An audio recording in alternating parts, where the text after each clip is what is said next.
Hello friends, welcome to my channel.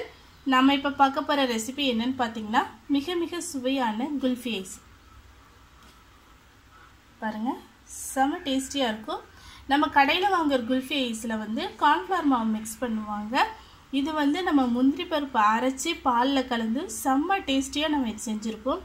இது எப்படி செய்யலாம்ங்கறத நம்ம இந்த வீடியோல பார்க்கலாம். நம்ம 1 லிட்டர் பால் சேர்க்கிறோம். ஒரு கடாயில 1 லிட்டர் பால் சேர்த்திருக்கோம். இந்த 1 லிட்டர் பாலுங்கிறது 6 லிட்டர் கம்மியாகுற வரைக்கும் நம்ம இத காய்ச்சி எடுக்கணும். பால் அடி பிடிக்காம பாத்துங்க, அடி பிடிச்சிரும். பாருங்க பால் வந்து ஓரளவு நல்லா வத்திடுச்சு. இப்போ என்ன பண்றேன்னா நம்ம வந்து இதுல ஒரு 7 8 முந்திரி பருப்பு, ஒரு 3 ஏலக்காய் வச்சிருக்கோம். இத ஒரு சின்ன ஜார் மிக்ஸில போட்டு அரைச்சு எடுத்துக்கலாம். இதுல தண்ணி எல்லாம் ஊத்த கூடாது. இதுல இருந்து கொஞ்சம் பால் எடுத்து நம்ம இதல ஊத்திக்கலாம். இது ஊத்தி தான் நம்ம அரைக்கணும். இப்போ இத நல்லா நம்ம அரைச்சு எடுத்துக்கலாம். பால் நல்லா வத்திடுச்சு. இப்போ வந்து நம்ம அரைச்சு வச்சிருக்கிற பேஸ்டை இதல சேர்த்தலாம்.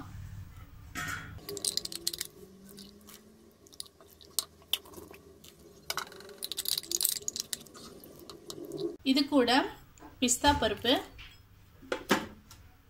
பாதாம் பருப்பு ரெண்டுமே கட் பண்ணி வச்சிருக்கேன். இது சேர்த்துக்கலாம்.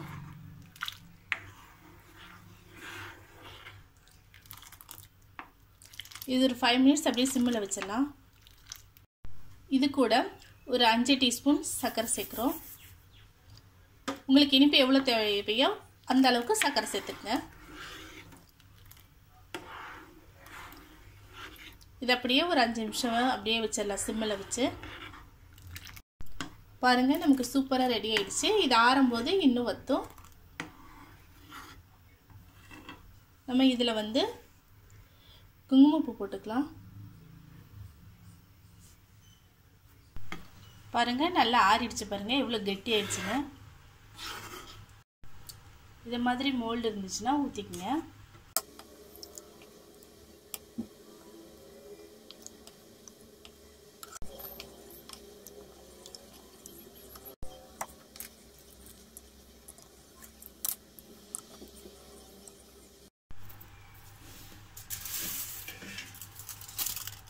இந்த மாதிரி அலுமினியம் ஃபாயில் பேப்பர் எடுத்துங்க.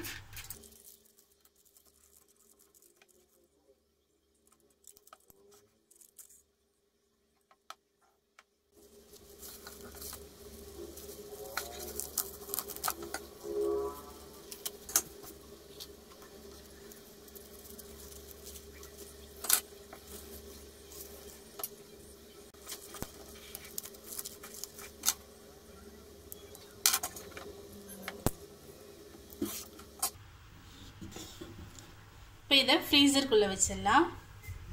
ஃப்ரீசருக்குள்ளே ஓவர் நைட் அப்படி இல்லைன்னா ஒரு 8 ஹவர்ஸாவது நம்ம வைக்கணும்.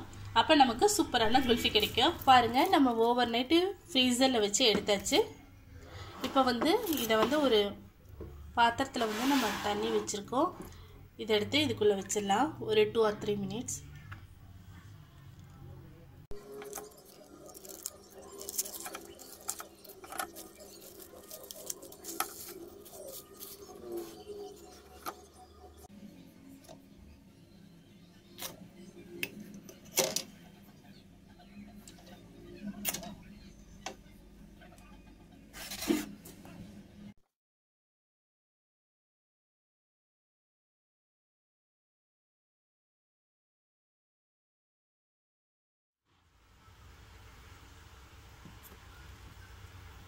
இது டம்ளர்ல உள்ளது.